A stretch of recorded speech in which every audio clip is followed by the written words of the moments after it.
आपण एक बेलगाव यामधील एक ऐतिहासिक अशा वनतळ्यावरती उभं आहे। ऐतिहासिक या अर्थाने 2016 मध्ये जेव्हा जलपुरुष डॉक्टर राजेंद्र से यांनी जल शांती हेतू यात्रा जी सुरुवात केली होती ती या ठिकाणाहून केली होती आणि स्वतः भाईजींनी या ठिकाणी भेट देऊन इथे या पाण्याचं पूजन केलेलं अतिशय ऐतिहासिक असा स्पॉट आहे।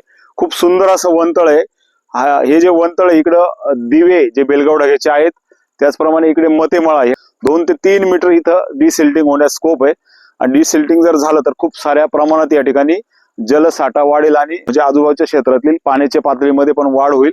याला 2 ओढे कनेक्ट होतात। एक तर भागडीवरून एक हा ओढा येतो आणि एक इकडनं एक ओढा येतो।